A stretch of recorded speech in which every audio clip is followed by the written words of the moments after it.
దేవుని యొక్క వాక్య భాగంలో యోహాను రాసిన 3వ పత్రిక 2వ వచనాన్ని మనం దేవుని యొక్క వాక్యంలో గమనించినట్లయితే ఇలా వ్రాయబడింది. యోహాను రాసిన 3వ పత్రిక దయచేసి 2వ వచనం, ప్రియుడా నీ ఆత్మ వర్ధలుచున్న ప్రకారము నీవన్ని విషయంలో వర్ధలుచు సౌఖ్యంగా ఉండవాలని ప్రార్థించుచున్నాను. ఈ రాత్రి దేవుని యొక్క వాక్య భాగంలో పరిశుద్ధాత్మ దేవుడు కొన్ని సత్యాలు ఈ వాక్యాన్ని బట్టి నేర్పించబోతుండగా మనలో ప్రతి ఒక్కరు కూడా దయచేసి గ్రహించాలని కోరుతున్నాను. నేటి తరాన్ని మనం చూస్తే ఎక్కడ చూసినా క్రైస్తవ సంఘాలు, క్రీస్తు పిల్లలు అని చెప్పేవారిలో ఆత్మలో ఎదిగామా లేదా అనే దానికంటే ఆస్తుల్లో ఎదిగామా, మన అంతస్తులో ఎదిగామా, పేరు సంపాదించట్లో ఎదిగామా, బయటికి కనపడే బాహ్యమైన వాటిని ఎదుగుదలలో చూచి వాటిని బట్టే మురిసిపోయే వాళ్ళు అనేక మంది ఉన్నారు.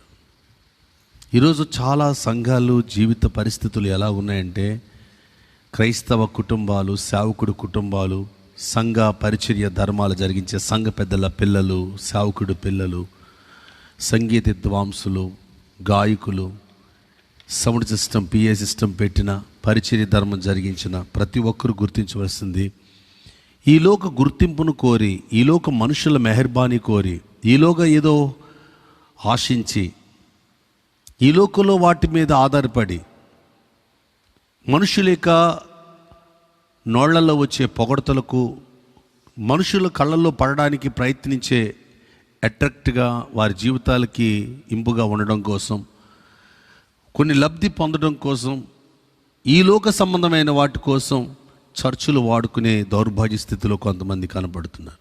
కొంతమంది చాలామంది చర్చికి పోతున్నా ఆత్మలో వర్ధిల్లుట కొరకు చర్చికి వెళ్తున్నాం అన్న విషయం తెలియట్లే. ఇప్పుడు స్కూల్ ఉంది, స్కూల్కి వెళ్తున్నప్పుడు మీ యొక్క బిడ్డకి విద్య అవ్వట్లేదు. మా పిల్లవాడు 3 సంవత్సరాల నుండి స్కూల్ అని చదువుతున్నాడు, ఇంకా సరైన అక్షరాలు రావట్లేదు, తెలుగు సరిగా రాయటం రావట్లేదు, ఇంగ్లీష్ మాట్లాడడం రావట్లేదు, ఇంగ్లీషు చదవడం రావడం లేదు, మా పిల్లవాడికి సరిగా మ్యాథ్స్ చేయటమే రావట్లేదు, ఎక్కాలే సరిగా తెలియట్లేదు, ఈ యొక్క టేబుల్స్ సరిగా చెప్పట్లేదు అని ఆ ప్రిన్సిపాల్ని, అక్కడున్న స్టాఫ్ని నిలదీస్తాం పేరెంట్స్ మీటింగ్ పెట్టినప్పుడు. విద్యాలయం ఉందంటే విద్యను అందులో బిడ్డలకు నేర్పి వారిని ప్రయోజకులు చేయాలి. పలానా స్కూల్లో మా పిల్లవాడు జాయిన్ అయిన తర్వాత తన విద్యారంగం చాలా డెవలప్ చేసుకోవడానికి పలానా స్కూల్లో జాయిన్ అయితే బాగుంటుంది అనే విషయం చెప్తారు. మరి మందిరాలకి వెళ్ళే ప్రతి ఒక్కరూ, బైబిల్ పట్టుకునే ప్రతి ఒక్కరూ, పాటలు పాడి ఆరాధించి సంగీతం ఇచ్చే ప్రతి ఒక్కరూ మందిరాలకి వెళ్ళేది ఆత్మలో వర్ధిల్లుట కొరకు అన్న విషయం మర్చిపోయారు. డబ్బులో వర్ధిల్లుతున్నామా, పేరులో వర్ధిల్లుతున్నామా, వారి యొక్క గుర్తింపులో వర్ధిల్లుతున్నామా, అక్రమ ఆలోచనలు, అక్రమ బంధాలు, పొరుగువాని భార్య పట్ల, పొరుగువాని భర్త పట్ల, కుటుంబంలో పిల్లల పట్ల, లేదా సంఘ పెద్దల పిల్లల పట్ల, ఆ సంఘంలో ఉన్న వారి యొక్క విశ్వాస బృందం పట్ల, సేవ పరిచయంలో ఉన్న పరిస్థితుల పట్ల ఒక సంఘం డిస్టర్బ్ అయితే, ఒక సేవకుడు డిస్టర్బ్ అయితే ఆ సంఘం యొక్క పరిస్థితులు ఎలాగుంటాయి?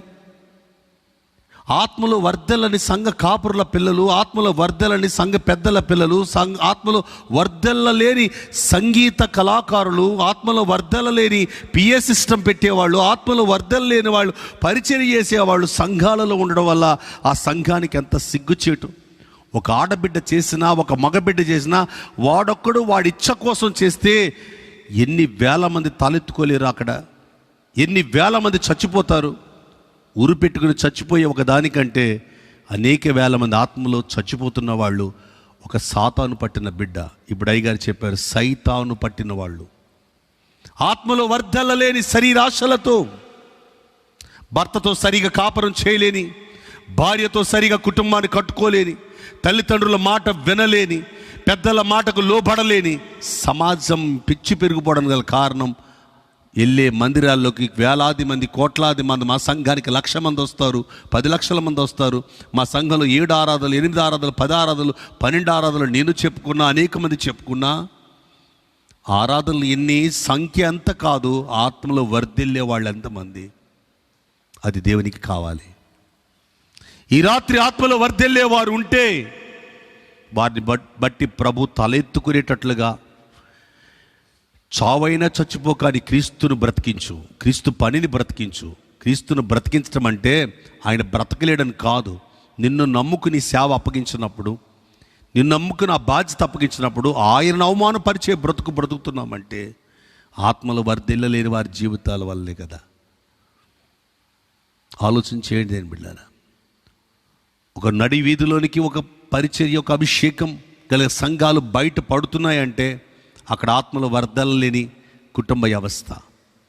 ఆ పాస్టరమ్మను బట్టి ఆత్మల వర్ధలేని పాస్టరమ్మ, ఆత్మల వర్ధలని పాస్టర్, ఆత్మల వర్ధలని విశ్వాసి, ఆత్మల వర్ధలేని విశ్వాసి పిల్లలు, సేవకుడి పిల్లలు, వాడు కొడుకే కావచ్చు, కూతురే కావచ్చు, కోడలే కావచ్చు, అల్లుడే కావచ్చు, మనవళ్ళే కావచ్చు, మనవరాండ్రులే కావచ్చు.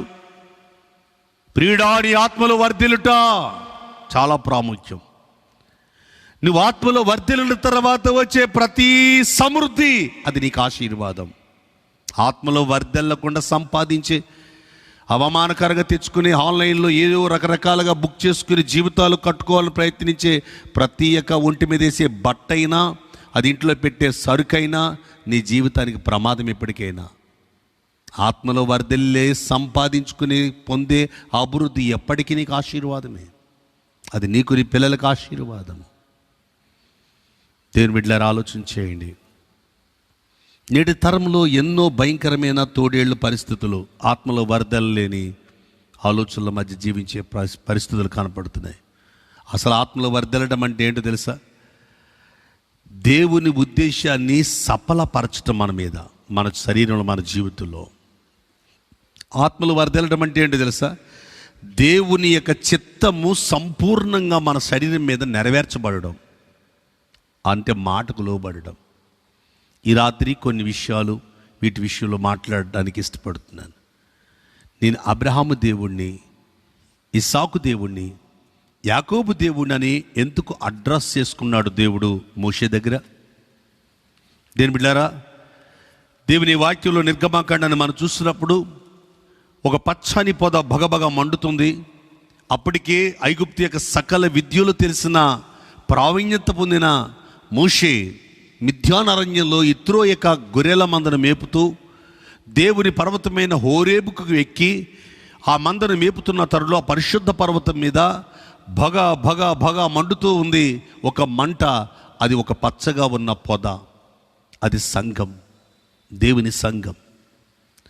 ఆ సంఘములోంచి ఒక మాట వస్తూ ఉంది, మోసెస్, ఈరోజు నువ్వు సంఘంలో కట్టబడ్డావంటే ప్రభు నిన్ను పేరు పెట్టి పిలిచాడు, నిన్ను ఏర్పరచుకున్నాడు.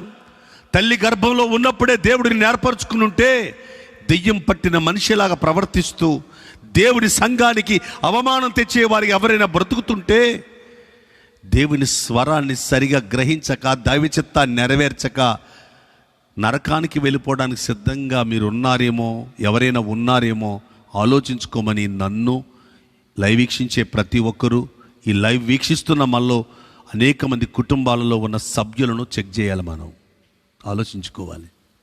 ప్రభు త్వరగా రాబోతున్నాడు. దేని బిడ్డలారా, అసలు నీవెవరు ప్రభు అంటే నేను ఉన్నవాడను అని చెప్పాడా? అక్కడితో ఆ మాట ఆగిపోవచ్చు కదా.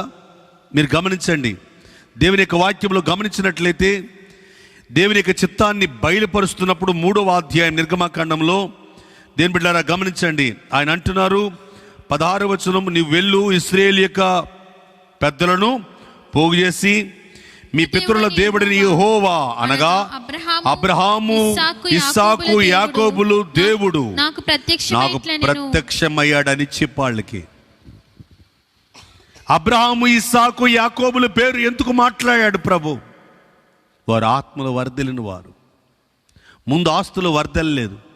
ప్రభు పిలవగానే నువ్వేమిస్తావు, నాకు ఏం కనపడుతుంది, నువ్వు పిలిచిన వెంటనే నాకు అనుకున్న గర్భఫలం ఇచ్చావా అని అబ్రహాము దేవుణ్ణి నిలదీయలేదు, దేవుణ్ణి ప్రశ్నించలేదు. ఇదిగో ఎల్లగానే దేవుడి పని చేసి పెట్టాడా, నాకు ఈ కార్యం జరిగిందా అన్న ఆలోచన దేని బిడ్డలారా అబ్రహాములో లేదు. ముందు ఆత్మలో వర్ధిల్లాడు. దేవుని యొక్క వాక్యాన్ని మనం పరిశీలన చేస్తే నేను కొన్ని మాటలు మీ ముందుకు తీసుకురాబోతున్నాను.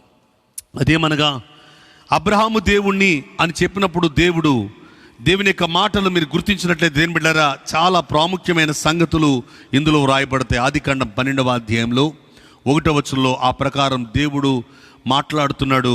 ఎవరితో? అబ్రాహాముతో. అబ్రాహాము, అప్పుడు అబ్రహాం కాదు, ఏమని మాట్లాడుతున్నాడు ఆయన? యెహోవా. నీవు లేచి, ఏమంటున్నాడు? యెహోవా అంటున్నాడు, నీవు లేచి అబ్రామా కదా, నువ్వు లేచి నీ దేశము నుండి, నీ బంధువుల యొద్ద నుండి, నీ తండ్రి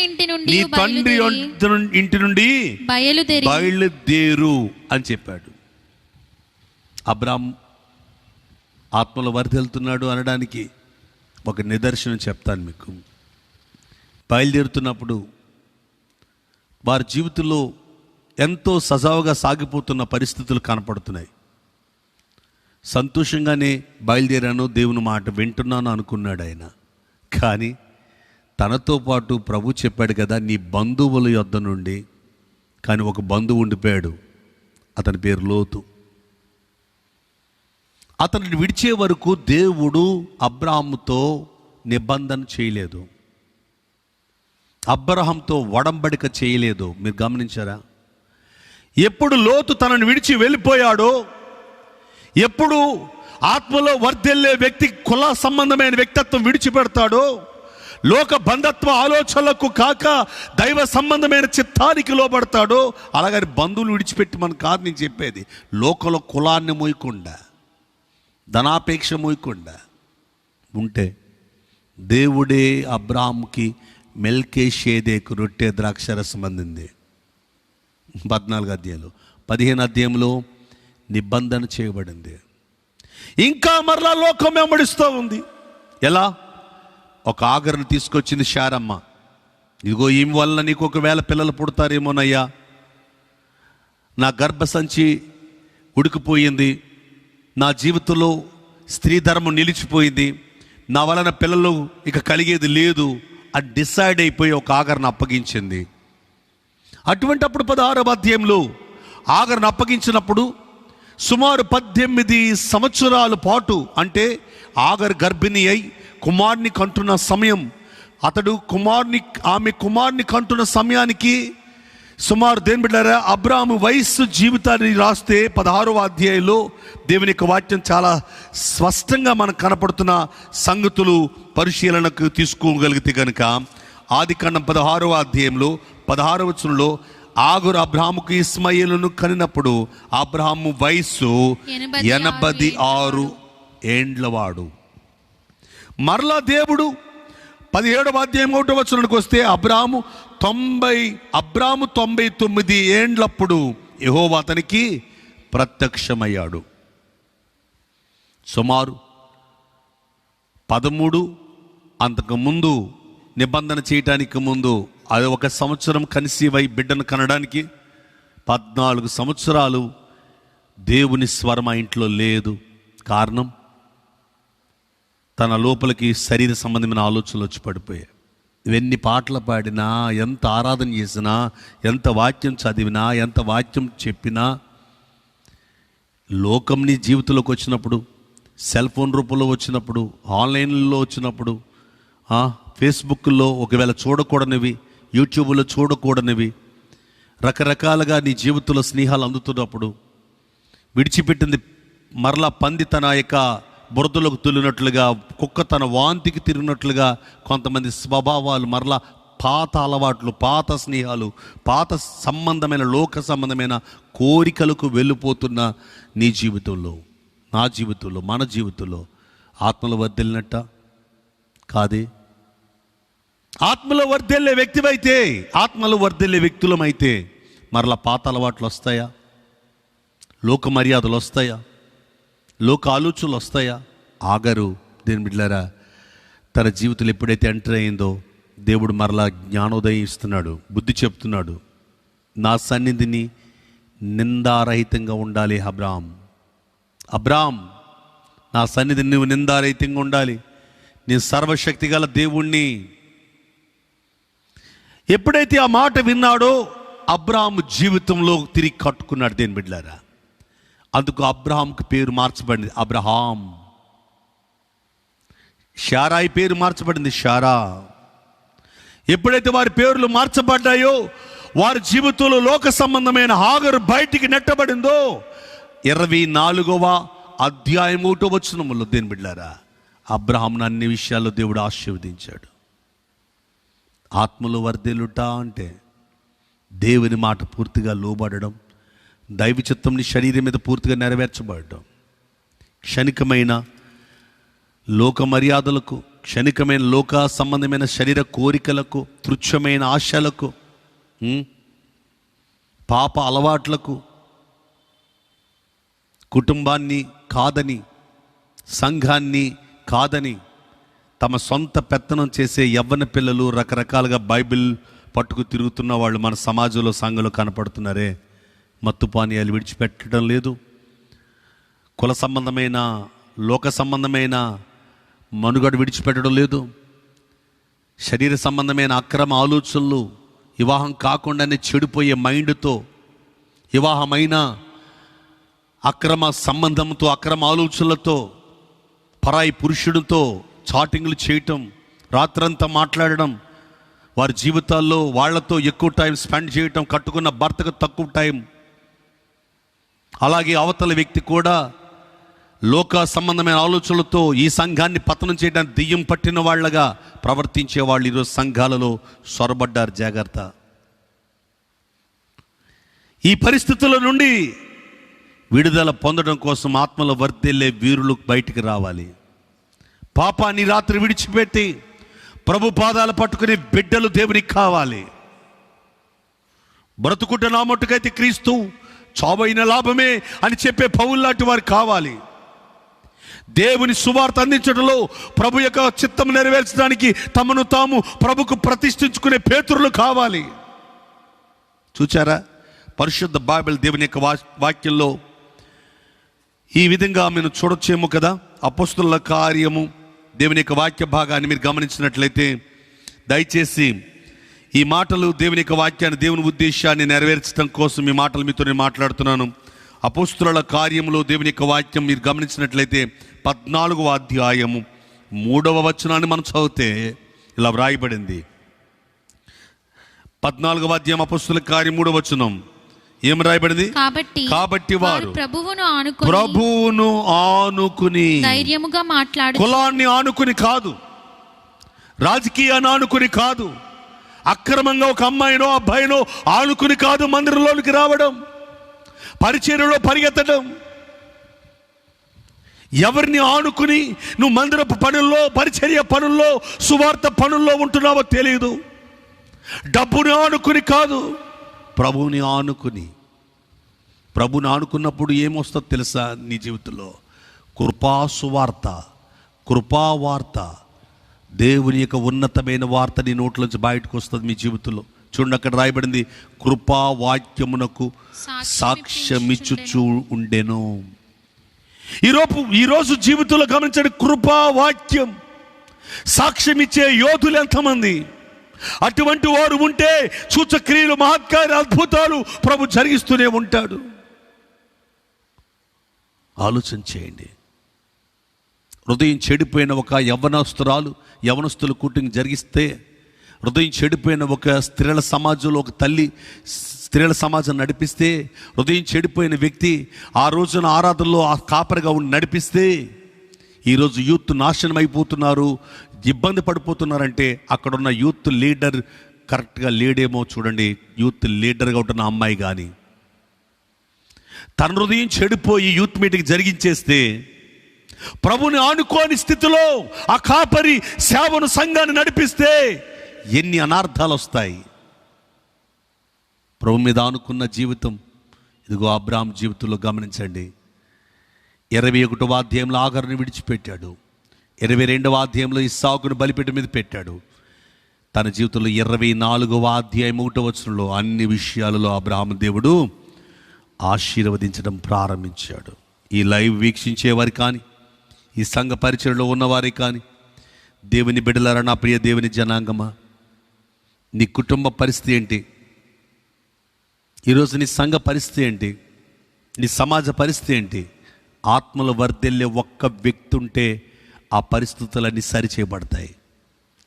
డబ్బులో ఎదిగిపోయి ఆ సంఘాన్ని, ఆ సమాజాన్ని నడిపిందాం అనుకుంటే అది కరెక్ట్ కాదు. డబ్బులో ఎదిగిపోయి నా కుటుంబాన్ని బాగు చేసుకుందాం అనుకుంటే డబ్బులో ఎదిగిపోయే కొద్దీ లోక సంబంధమైన చెడు తలంపులు ఇంకా ఎక్కువైపోతాయి. ఆత్మలో ఎదిగిన తర్వాత వచ్చే అభివృద్ధి నీ జీవితాన్ని కడుతుంది. ఆత్మలో ఎదిగిన తర్వాత వచ్చిన అభివృద్ధి కదా ఆదికాండం 24వ అధ్యాయం దేవుని యొక్క వాక్య భాగంలో మీరు చూసినట్లయితే రాయబడిన సత్యాలు అవే కదా. ఏమంటే ఆత్మలో ఎదిగిన తర్వాతే కదా అబ్రహాము జీవితంలో 24:1 చదవండి. అక్కడ ఏం రాయబడింది? అబ్రహాము బహుకాలం గడిచిన వృద్ధుడై ఉండెను, అన్ని విషయములలోనూ యెహోవా అబ్రహామును దేవుడు ఆశీర్వదించాడు. అంతేకాదు దేని బిడ్డలారా, ఆయన జీవితంలో పూర్తిగా దేవునికి లోబడిన వాడిగా ఉన్నాడని పరలోకమందే సాక్ష్యం పొందాడు. ముందు ఎంతగా పొందాడయ్యా అంటే, ముందుగా చూడండి ఆదికాండం 22వ అధ్యాయం 16-18 వరకు మనం చూస్తే దేవుడే స్వయంగా అబ్రహాం గురించి ఈ భూమి మీద ఆశీర్వాదం కాదు, ముందు పరలోకంలో ఆత్మలో వర్ధిల్లిన వాడు పరలోకంలో టెస్టిమనీ పొందుతాడు, పరలోకంలో సాక్ష్యం పొందుతాడు. చూడండి, వీరు కృపా వాక్యముడి గురించి సాక్ష్యం ఇస్తున్నారు అంటే పరలోకం మీద ఆనుకున్నారు. ప్రభు మీద ఆనుకోవటం అంటే పరలోకం మీద ఆనుకున్నారు వాళ్ళు. ఆదికాండం 22వ అధ్యాయం దయచేసి దేవుని యొక్క వాక్య భాగంలో మనం చూసినట్లయితే 16 నుండి మనం చూస్తే ఇలా రాయబడింది, నీకు ఒక్కడయున్నా నీ కుమారుని ఈ కార్యము చేసినందున నేను నిన్ను ఎక్కడి నుంచి వచ్చింది వార్త? అమెరికా నుంచి వచ్చిందా? ఆస్ట్రేలియా నుండి వచ్చిందా? విదేశీయుల నుంచి వచ్చిన ఒక వార్త ఇది? లెటరా? కాదే, పరలోకము నుండి వచ్చింది. కారణం ఆత్మలో వర్ధిల్లాడని సర్టిఫై చేయబడ్డాడు. పరలోకం నుండి సాక్ష్యం పొందాడు. అప్పుడు అన్ని విషయాల్లో ఆస్వాదించబడ్డాడు. నువ్వు పరలోకం నుండి సాక్ష్యం పొందే అంత పరిచర్య విధానాల్లో మనం ఉన్నామా? చూడండి, అపోస్తులు 14వ అధ్యాయం అపోస్తుల కార్యాలు చూసాం కదా. వారు 3వ వచనంలో ప్రభువును ఆనుకుని రాయబడింది అదే కదా. కాబట్టి వారు ప్రభువుని ఆనుకుని అంటే పూర్తిగా ఆయన మీద ఆధారపడి, వారి ధైర్యమంతా కులబలము కాదు, రాజకీయ బలము కాదు, ధన బలము కాదు. ఇప్పుడు ఈ రోజున కావలసినదే ప్రతి సంఘములో, ప్రతి క్రైస్తవ హృదయంలో. Praise the lord. వారు ధైర్యముగా మాట్లాడుచు, ప్రభు మీద ఆనుకున్న ధైర్యంతో వారు మాట్లాడుచు అక్కడ బహుకాలము గడిపిరి. ప్రభు వారి చేత సూచక్రియలు అద్భుతములు చేయించి తన కృపావాక్యమునకు సాక్ష్యమిచ్చుచు చుండెను. Praise the Lord. ఆత్మలో వర్ధిల్లుట అనే అనుభవానికి ఈ స్థితికి రావాలి దేని సంగమా. ఒక సేవకుడు కుమారుడుగా నువ్వేం చేస్తున్నావు? నాతోటి దేవుని సేవకుడు కుమారుడా, నేను ఒక దైవజనుడు కుమారుణ్ణి. నా జీవితంలో ఎన్నో ప్రలోభాలు, ఎన్నో ఆశలు, కోరికలను ప్రభు యొక్క బలిపేట మీద పెట్టాను. ఎన్నో లోకములో ఈ మండపేటలో ప్రేరేపించే యవన కాలపు జీవితం ఈ లైవ్లో వీక్షించే వాళ్ళకి చాలామంది మండపేట వారు చూస్తే తెలుస్తుంది. నా తండ్రికి ఎక్కడ తలవంపులు వస్తుందో, సంఘం ఎక్కడ కుదేలైపోతుందో, పరిచర్య ఎక్కడ పడిపోతుందో, నా వల్ల అవమానం వస్తుందేమో అని ఏ రాజకీయ జెండాలు కానీ, ఏ లోక మర్యాదలు కానీ, ఏ లోక సంబంధమైన ఆకర్షణలో వారు ఆకర్షించిన వాటి విషయాల్లో కానీ దేవుని సందులో జయించుటకు కృప చూపించాడు. కృపావాక్యముతో ప్రభు నా జీవితంలో కృపావాక్యము నన్ను, కృప మాత్రమే, నా యోగ్యత కాదు ఇది, ఆ కృపావాక్యం నాకు దొరికింది కనుక ఈరోజు సాక్షిగా ఉండగలిగాను. ఇప్పుడు పలానా పార్టీకి సంబంధించిన వాడి ప్రసాద్ పాలు, పలానా వర్గానికి ఎక్కువగా పలానా వర్గం వాడు కనుక వాళ్ళ వర్గానికి ఎక్కువ ఏదో సపోర్ట్ చేస్తాడు అన్నది ఎప్పుడూ వినపడదు ఈ మండపేటలో. అంతేకాదు, డబ్బు కోసం చేసే సేవ కాదు ఇది. స్త్రీలను ఆకట్టుకుని వాళ్ళను చేపట్టుకుని వాని చుట్టూ తిప్పుకునే సేవ కాదు ఇది. అలాగని పురుషులను ఆకట్టుకునే పరిస్థితుల మధ్య ఉండే ఏ స్త్రీనైనా ఏ వ్యక్తినైనా ఖండించే సేవ ఇది. అది నా ఇంటి బిడ్డ అయినా, అది ఏ ఇంటి బిడ్డ అయినా వాళ్ళకి బాధగా ఉండొచ్చు. నా భార్యని ఇలాగన్నారా, నా భర్తని ఇలాగన్నారా, నా పిల్లల్ని ఇలాగన్నారా, నా కూతుర్ని ఎంత మాట అన్నారా. నీ కూతురు, నీ కుటుంబం, నీ భార్య, నీ పిల్లలని నన్ను ఏలెట్టి చూపించినా సంఘం అనే ఒక దృష్టి ఉన్నప్పుడు దేవునికి పూర్తిగా నా శరీరమందు సంపూర్ణంగా ఆయన చిత్తం నెరవేరాలి అని వచ్చే కాపరుకున్న లక్షణం ఇది. అది అర్థం చేసుకున్న వాళ్ళు వెంబడిస్తారు, అర్థం చేసుకోలేని వాళ్ళు ఏదో తప్పు పడుతూనే ఉంటారు. ఆ సేవకుడి కుటుంబాన్ని బయటికి లాగడానికి ప్రయత్నిస్తారు. ఆ అమాయక గొర్రెలు, అమాయక పిల్లలు వాళ్ళ జీవితాలు నాశనం అవడానికి వెళ్ళిపోతున్నప్పుడు దైవజనుడు చాలా కృంగిపోతుంటాడు. దేవుని సంగమా,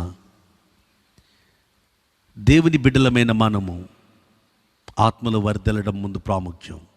నువ్వు ఆత్మలో బలం కలిగి ఉంటే సాతాను ఎదిరించగలవు.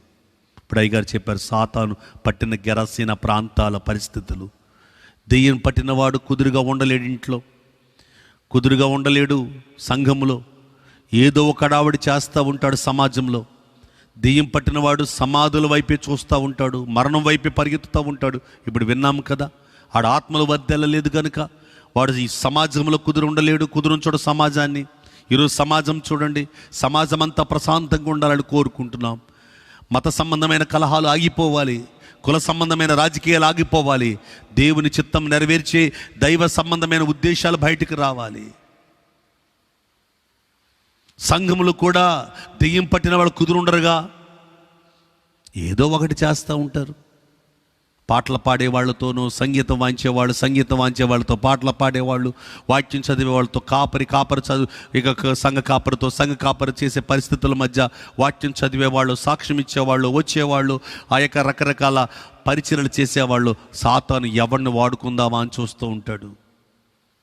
నువ్వు సాతానికి దొరికిపోతున్నావేమో సహోదరుడా, సహోదరి, సాతానికి దొరికిపోతుందేమో నీ కూతురు, సాతాను దొరికిపోతున్నాడేమో కొడుకు.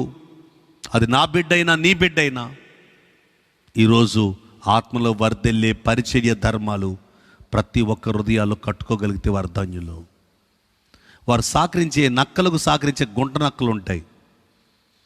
సంఘంలోని మేలులు పొందుతూ, సంఘంలోని ఆశీర్వదించబడుతూ, సంఘ కాపరి, సంఘ కుటుంబ పరిచర్యలోని ఎదుగుతూ, వాళ్ళ జీవితాలు బ్రతుకుతూ, చదువుకుంటూ, అక్కడే తింటూ, ఆ కుటుంబంలో బిడ్డలకే చిచ్చు పెట్టేలాగా ప్రవర్తించే పనికిమాలి బ్యాచ్ కూడా ఉంటుంది దేని బిడ్డలారా. కారణం, ఆత్మలు వర్ధిల్లలేని సమాజం ఈనాడు ఎక్కువ పిచ్చి పెరిగిపోయింది. అది గుర్తించి ప్రతి కాపరి, ప్రతి విశ్వాసి, ప్రతి ఆత్మీయుడు ఈ రాత్రి ప్రార్థన జీవితంలో మన ఆత్మీయ బ్రతుకుల్లో మన దేశమంతా రేపటి దినం దేశమంతటి కొరకు ప్రార్థించడానికి సంఘంలో ఏకీపిస్తారు కదా. ఏకీపించినప్పుడు చాలా సంఘాలు, అనేక సంఘాలు, భారతదేశంలో అనేక సంఘాలు, క్రైస్తవులు లేచి ప్రభు సన్నిధిలో ప్రార్థిస్తారు కదా. 26వ తారీఖు ఈ రిపబ్లిక్ డే ప్రత్యేకంగా దేవుని సన్నిధిలో దేవుని స్తుతిస్తూ, ఆరాధిస్తూ, ప్రత్యేకంగా తమ జీవితాలు కట్టుకుంటున్న సందర్భాల్లో తమ ఆత్మీయ జీవితాన్ని దేశమంతటి కొరకు ప్రార్థించే ప్రార్థన యోధులారా, ఆత్మలో వర్ధిల్లే వారి కొరకు ప్రార్థించుదాం. ఆత్మలో వర్ధిల్లుట అనుభవాన్ని గురించి పట్టించుకుందాం. సంఘ కార్యక్రమంలో ఉండే ప్రతి కోయరు ఆశీర్వదించబడాలి. సంఘ కార్యక్రమాల్లో ఉండే ప్రతి ఒక్క యవ్వన బిడ్డ ప్రత్యేకించబడాలి. వారిని తరుముతున్న మరణదూత, వారిని తరుముతున్న సంహారకుడైన సాతాను యొక్క బంధకాల నుండి, కబంధాస్తాల నుండి వారు బయటికి రావాలి. ప్రార్థించండి. దేవుని సందులో ప్రత్యేకంగా ప్రభు దగ్గరికి గోజాడండి. దేవుని బిడ్డలారా, ప్రజలను మురిపించే భక్తి కాదు, పరలోకం ఇచ్చే సాక్ష్యాన్ని కొరకు చేసే విశ్వాస ప్రయాణం కావాలి. ప్రజలు మెచ్చుకునే సాక్ష్యం కాదు, పరలోకం ఇష్టపడే సాక్ష్యానికి వచ్చాడు మన పితరుడైన అబ్రహాం. ద సేమ్ టైం ఇస్సాకు కూడా అంతేనండి. మీరు బైబిల్ ఆదికాండం దేవుని యొక్క వాక్యంలో ఈ మాటలు గ్రహించగలరు కదా. 26వ అధ్యాయంలో 2-3 వచనం ప్రకారంగా దేవుని సన్నిధిలో అబ్రహాము ఎలాగైతే దేవుని మాట విన్నాడో, ఇస్సాకు కూడా దేవుని మాటకు విని లోబడ్డాడు. ఎప్పుడైతే లోబడ్డాడో 12వ వచనం నుండి 14వ వచనం వరకు అదే అధ్యాయంలో అన్ని విషయాలలో ఆ ఇస్సాకు ఆ దేశమందు ఉన్నవాడే ఇత్తనమేసి 100 ఫలము పొంది అభివృద్ధి చెందడం ప్రారంభించాడు. దేవునికి మహిమ కలుగును గాక.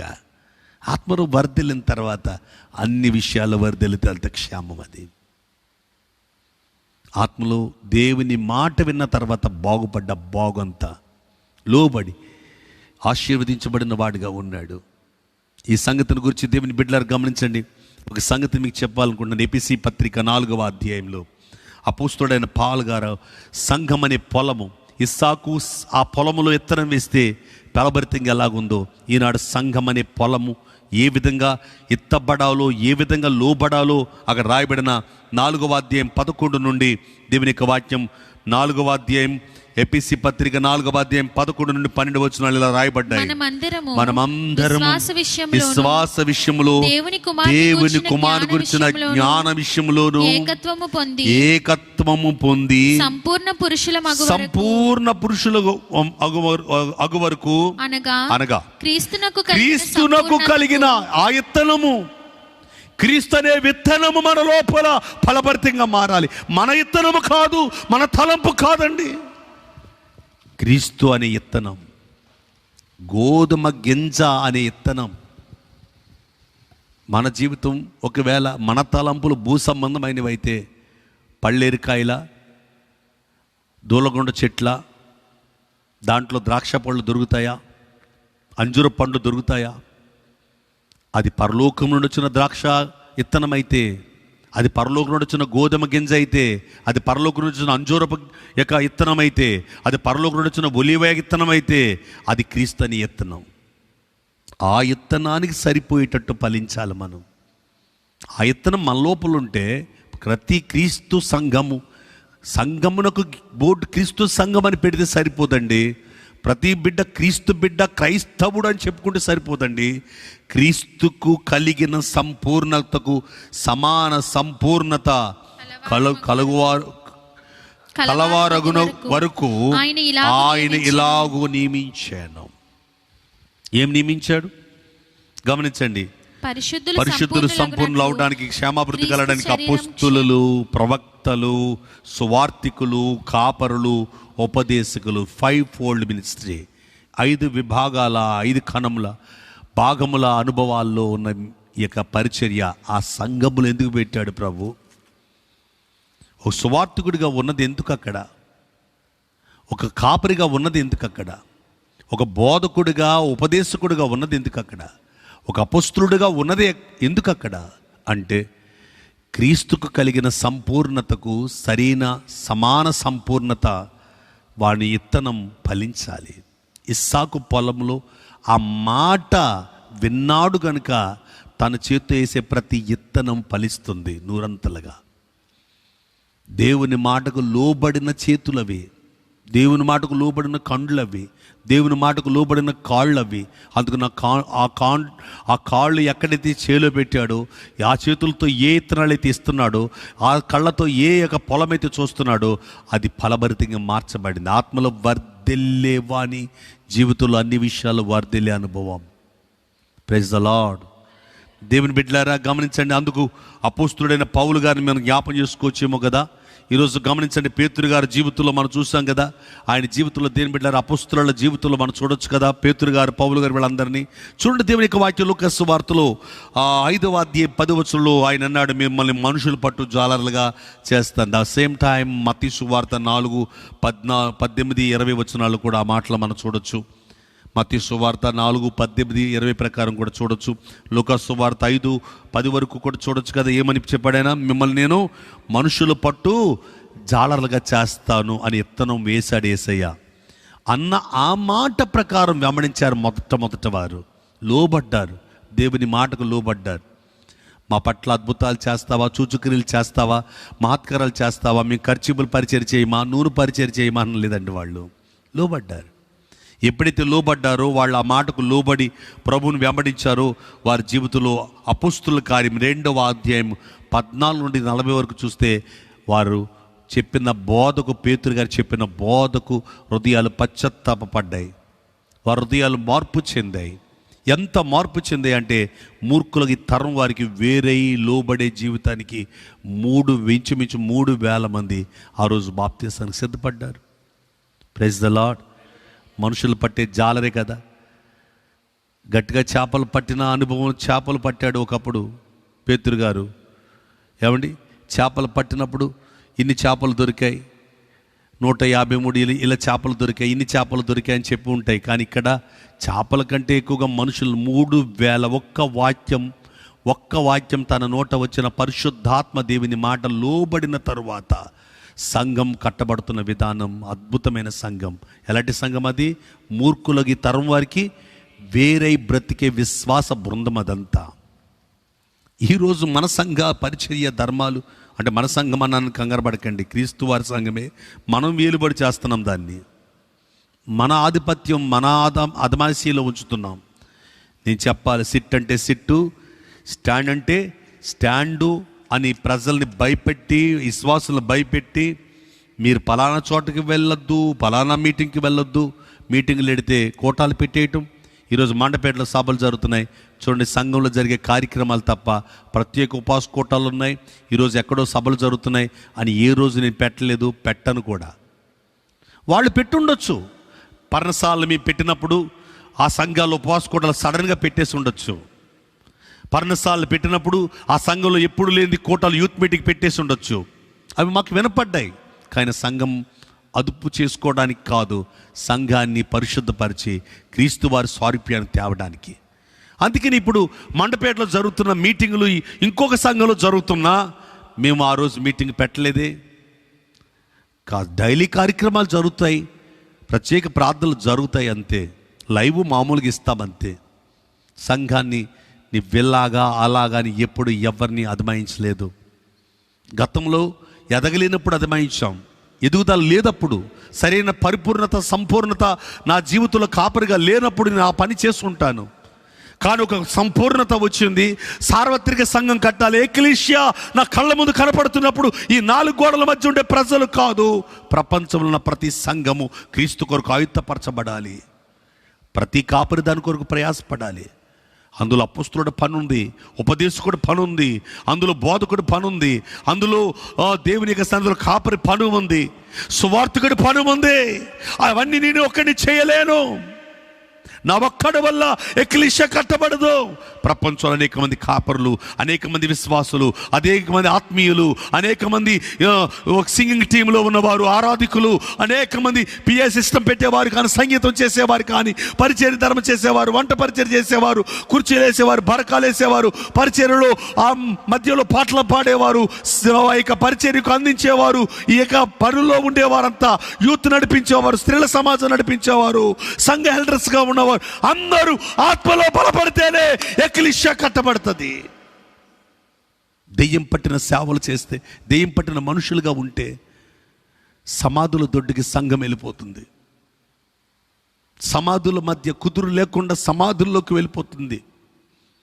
సమాజంలో సువార్త చెప్పవలసిన పరిస్థితులు, సంఘం సమాజంలో సువార్త ప్రకటించవలసిన సంఘ కాపరి, సంఘ ఉద్దేశాలు, కుటుంబ వ్యవస్థ సమాధుల దొడ్డి వైపుకి వెళ్ళిపోతుందంటే నేటి యవ్వన బిడ్డలారా ఆలోచన చేయండి.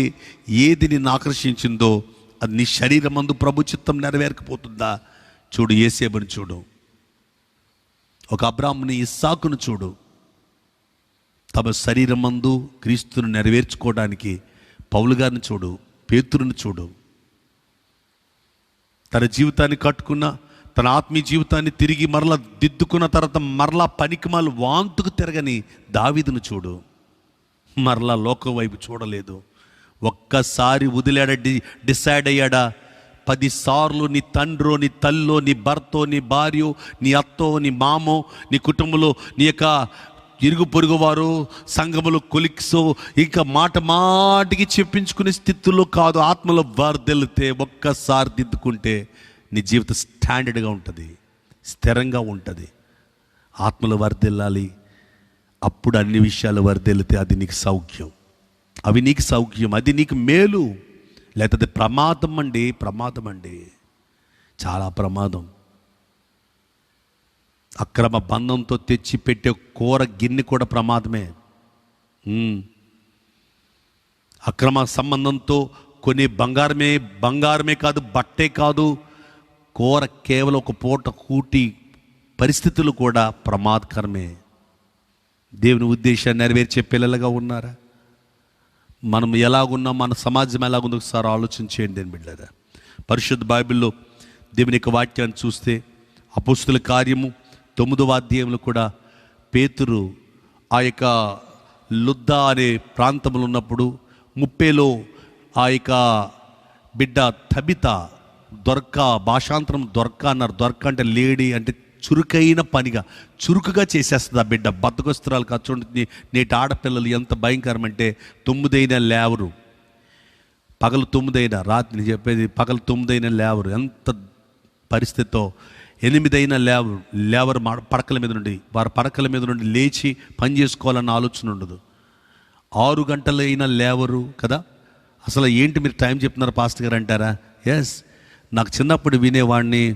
మా అమ్మగారు వారి యొక్క అత్తయ్యలు వాళ్ళంతా చెప్పే మాటలు చిన్న వయసులో, సూర్యుడు ఉదయించకముందే ఆడబిడ్డ తన మంచం మీద నుండి లేవాలి, పడక నుండి లేవాలి అని. ఏ బిడ్డ ఈ రోజున అలాగున్నారు? సూర్యుడు ప్రపంచంలో గమనించండి. నీవు ఇండియాలో ఉంటున్నప్పుడు, భారతదేశంలో సూర్యోదయం కాకముందే ఆడబిడ్డ తన పడక మీద నుండి లేవాలి. అలాంటి బిడ్డగా ఉండరు. కారణం, రాత్రంతా సెల్ ఫోన్తో సరిపోతుంది, రాత్రంతా టీవీతో సరిపోతుంది, లోకంతో సరిపోతుంది, లోక మనుషులతో సరిపోతుంది, పనికిమాల పరిస్థితుల్లో సరిపోతుంది. ఉదయం లేవడానికి ఇంక లేవరు. వాళ్ళకంటూ ముందు వారి తల్లి లేస్తుందో, వాళ్ళ అత్త లెగుస్తుందో, లేచి పనులు చేసుకుంటే సిగ్గు కదా. ఏ కోడలు తన ఇంటిలో మొదట లేచి పనులు చేసుకుంటుందో ఆ ఇంటి ఆశీర్వాదాలు వాళ్ళు నిలబడతాయి, బ్లెస్ అవుతాయి. పెందెలకాడ లేచే అనుభవం కలిగింది దొర్క.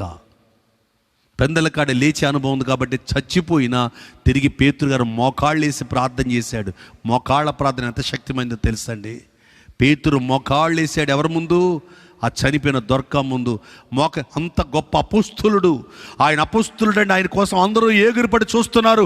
ఆయన నీడ చాలు అనుకుంటున్నారు. అటువంటి అభిషేకం కలిగిన వాడు తబిత కొరకు మోకాళ్ళు వేసాడు. పరలోకానికి తన చేతులు ఎత్తాడు, అడ్రస్ చేస్తున్నాడు. ఎందుకో తెలుసా? తబిత చురుకైనది, పేదల పట్ల దాతృత్వం కలిగింది, యథార్థత కలిగింది, ఏ లోక మర్యాదలు లేనిది, లోక శరీర కోరికలు, తుచ్చమైన పంది జీవితం, పురుకు జీవితం లేనిది. తన కొరకు చేతులు ఎత్తినప్పుడు తన దైవజనుడు జీవం వచ్చింది, మరలా చచ్చిన బిడ్డ తిరిగి లేచింది. Praise the lord. కొంతమంది కాలేజీలను వంకెట్టుకుని, స్కూల్స్ అని వంకెట్టుకుని వంక పెట్టుకుంటారు కదా. స్కూల్స్లో ఈ పనులు ఉన్నాయి, కాలేజీలో ఈ పనులు ఉన్నాయి, ఈ పనులు ఉన్నాయని దేవుని పనిని ఆటంకపరిచి పనికిమాల పనులు చేసే ప్రతి ఒక్కరు పరలోకంలో మెనెమ్మెన టేకెళ్ళని రాసేస్తే ఎంత పనికిమాల పనులు చేసుకుంటూ దేవుని యొక్క సేవ, పరిచర్య, సంఘ పరిచర్యలు విడిచిపెట్టామో ఒక భారంతో ఈరోజు నేను రాత్రి వాక్యం బోధిస్తున్నాను. సంఘం ఒక ఆత్మభారం కలిగి ఉండాలా. ప్రతి బిడ్డ ఒక ఆత్మభారం కలిగి ఉంటే అప్పుడు వచ్చే అభివృద్ధి, నీకు ఆశీర్వాదం, నీకు దీవెన. బైబిల్ ఎంత బాగా చదివావు, బైబిల్ ఎంత బాగా చెప్పావు, బైబిల్ ఎంత బాగా వర్ణించావు, బైబిల్లో ఉన్న విషయాలు ఎంత బాగా పాటలు కట్టి పాడావు, ఇవన్నీ సెకండరీ. నువ్వు ఆత్మలు ఎంత వర్దెళ్ళావు, పరలోకుని ఎంత సాక్ష్యాన్ని పొందుకున్నావు, అది చాలా అవసరం. చూడండి, బైబిల్ దేవుని యొక్క వాక్యంలో పేతురు గారు దేవునికి లోబడి పూర్తిగా తన శరీరం మందు తన దేవుని పని నెరవేరుస్తున్నాడు. కనుకే ప్రభువారు కొర్నేలి ఇంటికి పంపించడానికి అడ్రస్ చేస్తున్నాడు. దూతను పంపించి 10వ అధ్యాయం అపోస్తలుల కార్యాలు అడ్రస్ చేస్తున్నాడు. ఏ పాస్టర్ కావాలి ఇంటికి, ఏ దైవజనుడు రావాలి ఇప్పుడు కొర్నేలి ఇంటికి? ఎస్, అడ్రస్ చేస్తున్నాడు. పరలోకం అడ్రస్ చేయబడింది కనుకే పరలోకం వెళ్ళి కొర్నేలి అడ్రస్ చెప్తున్నాడు. కొర్నేలికి చెప్తున్నాడు, 30లో ఉన్నా, ఇదిగో ఈ చర్మకారుని ఇంట ఉన్న, సీమోని ఇంట ఉన్న పేతురుని పిలిపించుకో. పరలోకం అడ్రస్ చేస్తుందంటే పరలోకానికి లోబడే అంత పరిపూర్ణమైన సేవలో పేతురు పరిగెడుతున్నాడు. అందుకనే పేతురు గారు అక్కడ ప్రసంగం చేస్తే 44 వచనం 10వ అధ్యాయంలో పరిశుద్ధాత్ముడు దిగి వచ్చి ఆ ఇంట్లో అన్యులందరినీ బలపరిచాడు. దేని బిడ్డలారా, ఒక పచ్చటి పొద మరలా గిరితో అభిషేకించబడినట్లుగా మోషేకి ప్రత్యక్షమైన అభిషేకం తనకు దొరికింది. ఇస్సాకు దేవుడు ఎందుకని అడ్రస్ చేశాడంటే మాటకు లోబడి ముందు వాళ్ళ ఆత్మలో వర్ధెల్లాక అప్పుడు అన్ని విషయాలు వర్ధెల్లారు. మన ముందు అలా కాదు, ముందు రావడమే అన్ని విషయాలు వర్ధెల్లాక అప్పుడు ఆత్మ గురించి ఆలోచిస్తాం. అది చాలా భయంకరమైన పాపం. నువ్వు అన్ని విషయాలు వర్ధెల్లాక ఆత్మ గురించి ఆలోచించలేవు. ముందు ఆత్మలు వర్ధెల్లాక అప్పుడు అన్ని విషయాలు ఆలోచించే. చర్చికి రాగానే నాకు దేవుడు ఇది ఇచ్చేసాడన్న ప్రతి ఒక్క బిడ్డ చర్చి మీద తిరుగుబాటు చేస్తారు. చూడండి, నేను ఈ చర్చికి వచ్చానయ్యా, బిడ్డ పుట్టాడు అన్న బిడ్డే తిరుగుబాటు చేసిన వాళ్ళు కొంతమంది నాకు తెలిసి సంఘంలో. చర్చికి రాగానే మా ఇల్లు కట్టాము, ఇల్లు అయ్యింది అన్న వాళ్ళు తిరుగుబాటు చేశారు. చర్చిలోకి వచ్చి కొన్ని సంవత్సరాలు ట్రైనింగ్, ఆత్మీయంగా బలపడి నిలబడి ఆలస్యమైన కనిపెట్టిన వారు మాత్రమే స్టాండర్డ్గా దేవుని దగ్గర నిలబడుతూ వచ్చారు. ఆత్మలో వర్ధిల్లే అనుభవం ఉన్న ప్రతి విశ్వాసి ఆ సంఘంలో స్థిరులుగా ఉంటారు. ఇట్టే రాగానే అట్టే అద్భుతాలు ఆశించేవాళ్ళు. సంఘంలో కొంతమంది గుంట నక్కలు, తోడేళ్ళు, ఏమండి భయంకరమైన పరిస్థితుల మధ్య మారిపోతున్నారు అక్కడక్కడ. ఒకవేళ లైవ్ వీక్షించే వాళ్ళను కామెంట్ చేయొచ్చు, తప్పుగా అలా కాదు పాస్టర్ గారని. ఒక్కసారి అన్వేషణ చేయి. మేలు పొందుకున్న వెంటనే సౌలు పరిస్థితి ఏంటి? దావీదు ఎంతో తరమబడినా ఆత్మలో వర్ధిల్లాడు కనుక తరమబడే మధ్య నేర్చుకున్న అభిషేకం వర్ధిల్లి చివరిలో గమనించండి తన జీవితం ఏమంటే ప్రారంభంలో ఎంత గొప్పగా బ్రతకగాదు, ముగింపు గొప్ప ఆశీర్వాదకరంగా ఉంది దావీదుది. ప్రారంభంలో పోరాటాలు, సమస్యలు, శోధనలు, పిల్లల వల్ల, కుటుంబం వల్ల, తన యొక్క కుటుంబ పరిస్థితుల వల్ల, తన కూతురు వల్ల, తన కొడుకుల వల్ల, అయినా ముగింపు ఆశీర్వాదం. దైవ సేవక, నీ కుటుంబ పరిస్థితేనా? నీ పిల్లల వల్ల ఇసుకుపోతున్నావా? బాధపడుతున్నావా? వాళ్ళు నిన్ను గలిబిలి చేసి నీ తలను నొప్పుగా మారిపోయారా? నువ్వు నిలబడి దేవుని పరిచర్య చేయి. కృంగిపోక, ఈరోజు నేను వాక్యం చెప్పలేను, ఇంత వార్త నేను విన్నాను, ఈరోజు నేను సేవ నడిపించలేను, ఈ పరిచర్య జరిగించలేను, ఇటువంటి పరిస్థితిని కాదు. సేవకుడా, సేవకురాలా ధైర్యం తెచ్చుకుని, విశ్వాస బృందమా ధైర్యం తెచ్చుకుని, దేవుడు ఇంకా నీకు మేలు చేయలేదా అని ఎంతోమంది నీ బంధువులు అడుగుతున్నారా, నిన్ను పలకరిస్తున్నారా? దేవుళ్ళలోకి వస్తే ఏదో దేవుడు ఇస్తాడనుకుంటే ఉన్న ఆభరణాలను తీసేసి సమర్పించుకున్నా నీ జీవితంలో ఇంకా ఏయో బాధలు, సమస్యలు, నీకు అనుకున్నది జరగకపోగా ఇంక ఈ సమస్యలేటని ఎత్తి చూపిస్తున్న పరిస్థితుల మధ్య నువ్వు ఉన్నావా? సిగ్గుపడకు. ప్రభు దగ్గర నమ్మకంగా నిలబడు, ఆత్మలో వర్ధిల్లు. ప్రభు నీ పట్ల ఒక ప్రత్యేకమైన అడ్రస్ చేస్తున్నాడు పరలోకంలో. పరలోకం నిన్ను గుర్తిస్తుంది. మరిచిపోయే ఈ భూమి మీద మట్టిలో పెట్టగానే మరిచిపోయే ఈ లోకం వైపు కాదు, పరలోకం గుర్తించే మహిమలో సేవ జరగని, నీ సాక్ష్యం ఉండని, జీవితం ఉండని, అలా నీ బ్రతుకు కట్టుకోగలవా? జీవితం ఉండగలదా? ఆలోచించేయండి నేను బిడ్డారా. దేవుని యొక్క వాక్యంలో ఉన్న సత్యాన్ని గుర్తించండి. అపోస్తలుడైన పౌలు గారిని దేవుడు పిలిచాడా? ఎంత గొప్పగా పిలిచాడు. అపోస్తలుల కార్యం 9వ అధ్యాయం 5-6 వచనాలు చదివితే ఇలా రాయబడింది. అప్పుడు సౌలుగా ఉన్నాడుగా. సౌలుగా ఉన్న ఇతను ఎంతో భయంకరంగా హింసిస్తూ సంఘాన్ని బాధ పెడుతూ ప్రయాణం చేస్తున్నాడు.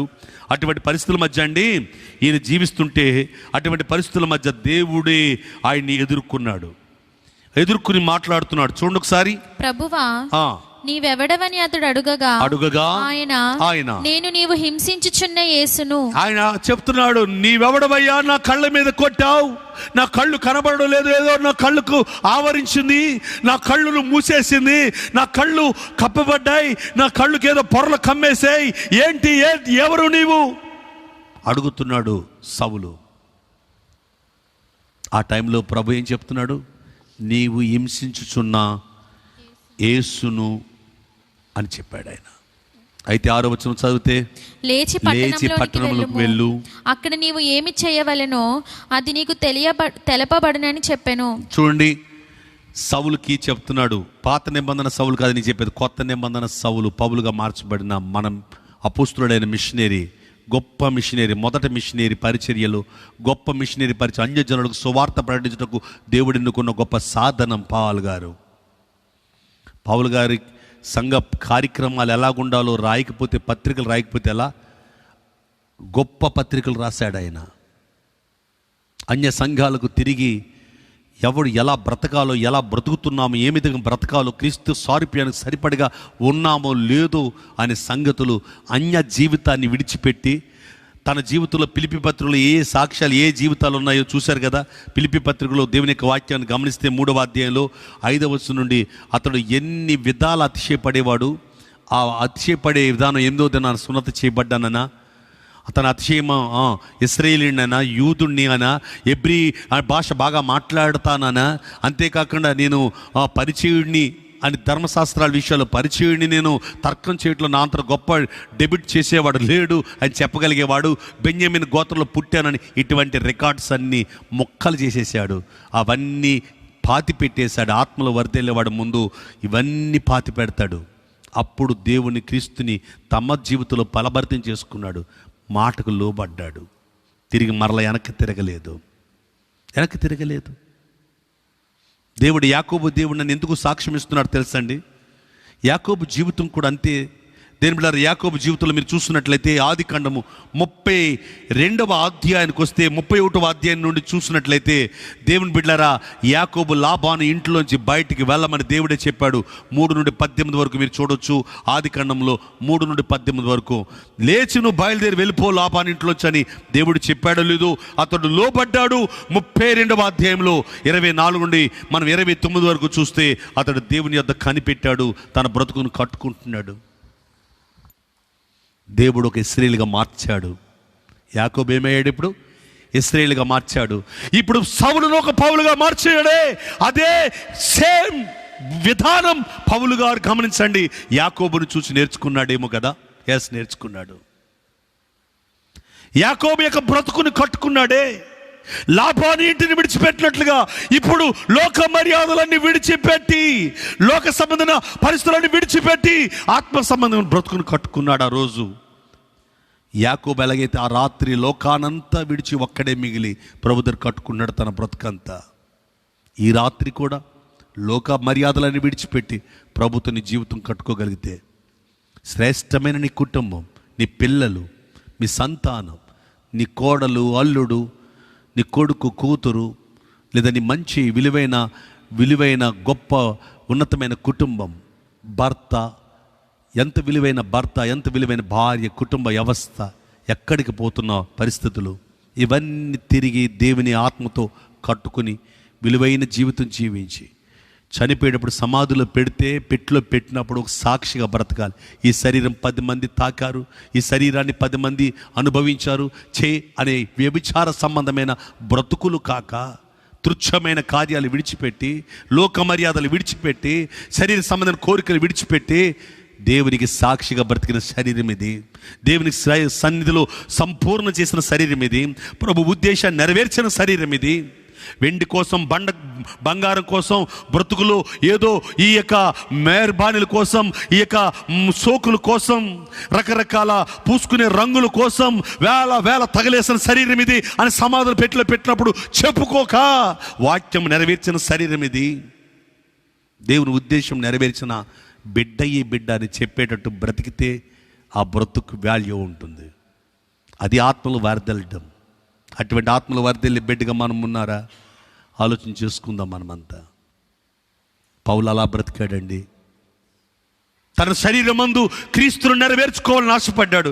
ఎంత గొప్ప సాక్ష్యం చెప్తాడంటే గలతీ పత్రికలో 6:17 వచనంలో రాయబడిన మాటలు, యేసు యొక్క ముద్రలు నా శరీరమందు ధరించి ఉన్నాను, ఇక మీదట ఎవడును నన్ను శ్రమ పెట్టవద్దు. గమనించండి. అంతేకాదు 12వ వచనం కూడా శరీర విషయమందు చక్కగా అగపడగోరు వారెవరో వారు తాము క్రీస్తు యొక్క సిలువ విషయమే హింస పొందకుండుటకు మాత్రమే సున్నతి పొందవలెనని మిమ్మును బలవంతం చేయుచున్నాను.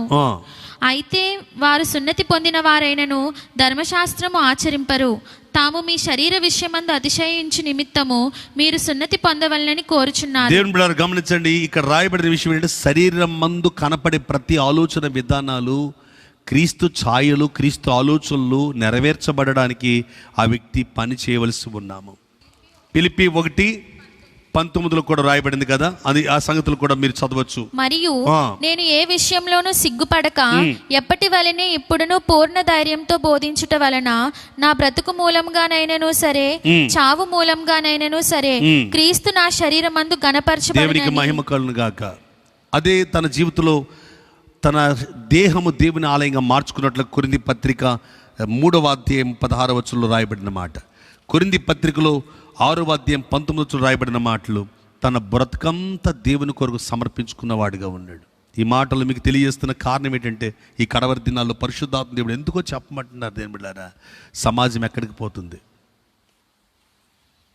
దేవుని వాక్యం అందిస్తున్నప్పుడు కృపా వార్త సువార్త కృపా వాక్యమును ప్రజలకు అందించడం కొరకు ఎంతమంది సిద్ధపడి దేవునికి సన్నిధిలో నిలబడుతున్నాం. అపోస్తుడైన పౌలు గారు దేని బిడ్డారా ఆ మాటకు లోబడ్డాడో లేదో అపోస్తుల కార్యం 26వ అధ్యాయం 14-18 వరకు కూడా చూడొచ్చు మీరు.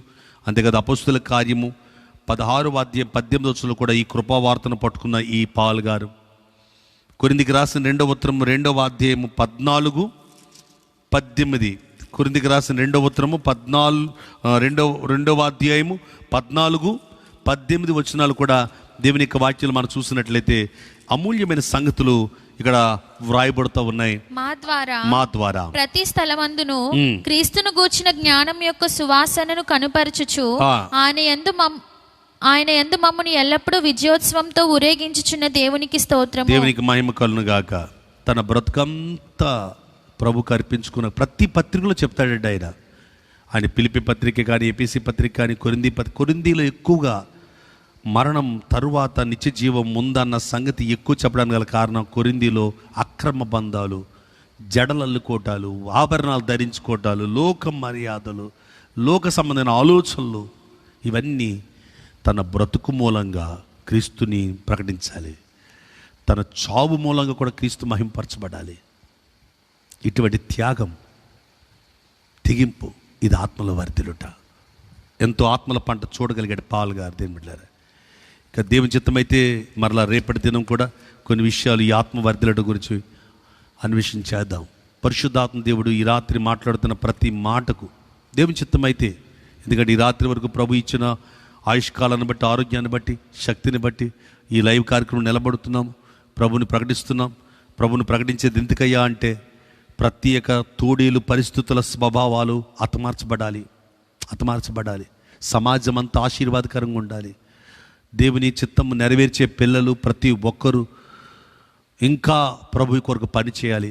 దేవుని చిత్తం నెరవేర్చని ఎక్కడైనా ముందు హృదయాలుంటే మారు మనసు పొందాలి. వారి ఆత్మీయంగా బలపడాలి.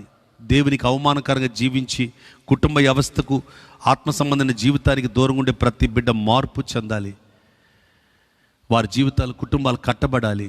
వారి ద్వారా ఆత్మ సంబంధంగా జీవితాలు కట్టబడాలి. ఒక లూదియా వలన తన కుటుంబంతో ఎలా రక్షించబడిందో, ఏ విధంగా పట్టబడిందో, వాక్యం తన లోపలికి ఆ కృపా వాక్యం ఎప్పుడైతే తన లోపలికి వచ్చిందో, కృపా వాక్యం గురించి సాక్ష్యం ఎప్పుడైతే తన ఇంటి వారికి చెప్పిందో, ఇంటి వారంతా రక్షించబడ్డారు. ఆ కుటుంబం అంతా కట్టబడింది. అలాగా దేని బిడ్డలారా కట్టబడిన వ్యక్తులను జ్ఞాపం చేసుకోగలిగితే అబ్రహాం, ఇస్సాక్, యాకోబుల జీవితాలు కూడా ముందు ఫలభరితంగా వారు మారిపోలేదు, కానీ వారి జీవితంలో ఆత్మలో వరిదెల్లడం గురించి ప్రభు నేర్పిన ట్రైనింగ్ చాలా గొప్పది. అబ్రహాం జీవితంలో వచ్చినప్పుడు తన జీవితంలో శరీర సంబంధంగా అభివృద్ధిలో అన్ని విషయాలు ఆలోచించిన తన వెంట ఇంకా లోక సంబంధమైన లోతు ఉన్నాడు. అతను విడిచిపెట్టే వారికి నిబంధన జరగలేదు. రొట్టె ద్రాక్షారసం అందలేదు. మెల్కీషేదెకు యాజకత్వం అందలేదు. తర్వాత మళ్ళీ ఆగరాన్ తన జీవితంలో ఎంటర్ అయింది. తర్వాత మరలా తన జీవితంలో పరిశుద్ధపరచడానికి 17వ అధ్యాయం ఆదికాండంలో తన జీవితంలో సున్నతి చేయబడ్డా. ప్రభు చేత తన జీవితంలో పేరు మార్చబడి అబ్రహాముగా మార్చబడ్డా. షారాగా మార్చబడిందా, ఆత్మీయంగా కట్టబడి మరి ఇంకెన్నడూ తప్పు చేయలేదు. చూడండి బైబిల్ మరెన్నడూ తప్పు చేయలేదు. ఆఖరి ఎప్పుడైతే విడిచిపెట్టేశారు 21వ అధ్యాయంలో మరి ఎన్నడూ తప్పు చేయలేదు. శ్రేష్టంగానే ప్రభు దగ్గర నిలబడ్డారు, నిద్రించారు, ప్రభు బిడ్డలుగా జీవించారు. ద సేమ్ టైం ఇస్సాకు జీవితంలో కూడా ప్రభుకు లోబడ్డా, తన జీవితాన్ని కట్టుకున్నాడా, ఆ మాటకు లోబడిన తర్వాత ఫలభరితంగా తన జీవితం మార్చబడిందా, తన అనేక మంది అన్యజనులు దోచుకున్నారా, ఆ గెరారులో తన త్రవ్విన బాబులు ఆశీర్వాదకరంగా ఉండవాళ్ళ పట్టుకుపోయినా మరలా దేవుడు ఫలభరితంగా మార్చాడా, ఇస్సాకు కుటుంబాన్ని ఆశీర్వాదకరంగా కట్టాడు. తన జీవితంలో ఆశీర్వాదకరమైన ఫలముగానే మిగిలిపోయాడు. సాక్ష్యం పాడు చేసుకోలేదు. యాకోబుని చూసారా, లాబాని ఇంట్లో ఉన్నాడు. లాబాని కుటుంబాన్ని విడిచిపెట్టమన్నాడు ప్రభు. విడిచిపెట్టి బయటకు వచ్చాడా, తన కుటుంబ వ్యవస్థ అంతా కట్టుకున్నాడు, ఇశ్రాయేలుగా మార్చబడ్డా. ఎన్నో శ్రమలు, నిందలు, బాధలు, వ్యతిరేకతలు, ఎన్నో కన్నీళ్ల ప్రయాణాలు, యాత్రా జీవితాలు చేసినా తన సాక్ష్యాన్ని కాపాడుకున్నాడు. ప్రభుతో తన జీవితాన్ని అంటుపెట్టుకుని జీవించాడు. తన కుటుంబంలో 12 మంది కుమారులను అతడు ఆశీర్వదించి ప్రవచించాడు. తను దీర్ఘాయుష్ కలిగిన వాడుగా తను ఈ లోకంలో మరణించిన తర్వాత నన్ను తీసుకెళ్ళి ఐగుప్తులో మరణించాడు. కానీ మరణించే ముందు చెప్పాడు, నన్ను తీసుకెళ్ళి ఇశ్రాయేలు దేశంలో, కానాను దేశంలో నా పితరుల సమాధుల దగ్గర చేర్చబడ్డాయి అన్నాడు. కారణం నిత్యత్వాన్ని అన్వేషించాడు, తన సాక్ష్యాన్ని కాపాడుకున్నాడు. ఒక్కసారి దిద్దుకున్నాక మరలా ఆ తప్పిదాన్ని పదే చేయలేదు. వాళ్ళ జీవితాల్లో క్రమపరుచుకున్నారు.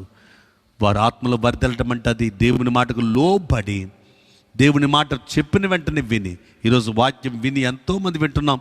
విన్న వాళ్ళందరూ కట్టుకోగలుగుతున్నామా? నిలబడగలుగుతున్నామా? నిలబడాలండి. దేవుని మాటకు లోబడి కట్టుకోగలిగితే సమస్త విధాల ఆ కార్యాలు, అద్భుతమైన అభివృద్ధి మీ జీవితంలో చూడగలుగుతారు. అది కోరండి. ముందు ప్రియుడా, నీ ఆత్మలో వర్ధలిచున్న ప్రకారం అన్ని విషయములు వర్ధలుసు సౌఖ్యంగా ఉన్నావా అంటే, సౌఖ్యం అనేది ఆత్మలో వర్ధలితే వచ్చే, వర్ధలత ద్వారా వచ్చే జీవితంలో సౌఖ్యం కోరుకుందాం.